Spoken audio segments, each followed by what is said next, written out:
Hello everybody, Bad Weather Freak here. It has been a while since I haven't uploaded a video. I tried to upload a video on Saturday, but I had some issues with my computer and the microphone that I use to record the videos. But at least I wanted to get something out, even if it was a short video, so that's why I'm making this video here. We're talking about 2020 hurricane season. If you guys have seen, the National Hurricane Center has highlighted 3 areas where we have a potential chance of something developing. We have one in the deep tropics, approaching the Virgin Islands. Then we have another area north of Cuba and between Cuba and Florida. Then you have another area almost in Texas. So those 3 areas right now are highlighted in yellow, meaning, you know, they have a low percentage or a low chance of developing. And right now that's the case with those 3 areas that have about a 20% chance of development in the next 5 days. The area that is closer to Texas, I'm not too worried about it because it just doesn't have time to really develop into anything. It's just gonna be a rainmaker. Nevertheless, it could cause some localized flooding, so still get ready and be prepared if you have to evacuate your area.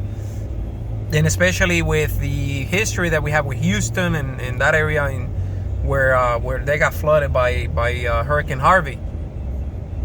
But I'm not too concerned about that area really developing into anything.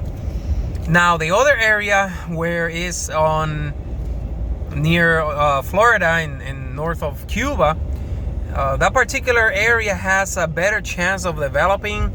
Is it going to develop? It's possible, but I'm not expecting it to really develop, even though that it has a better potential to develop. I mean, it's a little early, but I don't think it's going to develop into much, but it definitely has a better potential or a better chance than the area that is about to make landfall already in Texas. Now, the Gulf water temperatures are very warm. Conditions are more favorable in the Gulf of Mexico. So that's why it may have a slight chance of developing. The other area that we're watching is deep in the tropics. What I'm a little concerned about this particular wave is pretty far south, and it has plenty of fuel to really pick up some steam. Now, my concern with it as far as developing, it has a chance as far as it stays far south, but it's a long road to really develop into anything if it's going to.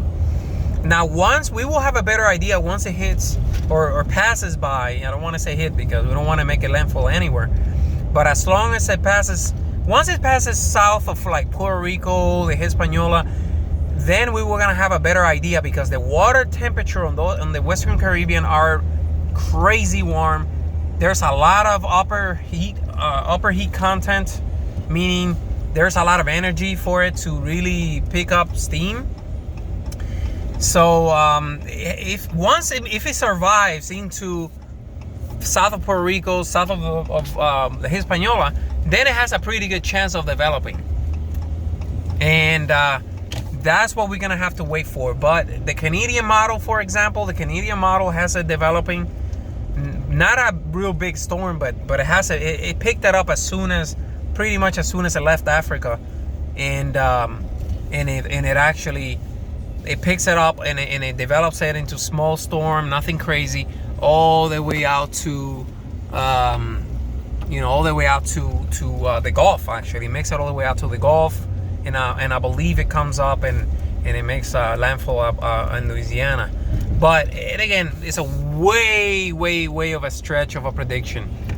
And if you look at history, the Canadian model doesn't have a history of being accurate. So I will pay attention to it, but I wouldn't really, really believe it anyways. Like I said, once it hits or gets into the Caribbean and south of Puerto Rico and Hispaniola, then we will be having a better chance of what's gonna happen with it. But other than that, conditions are warming up. Water temperatures are going up. They're going crazy warm right now, and it's expected to continue. So keep an eye out for the tropics, and basically we will see what happens as far as the tropics goes. But that's all I have for you guys. Have a good day. We'll stay in touch if anything else develops.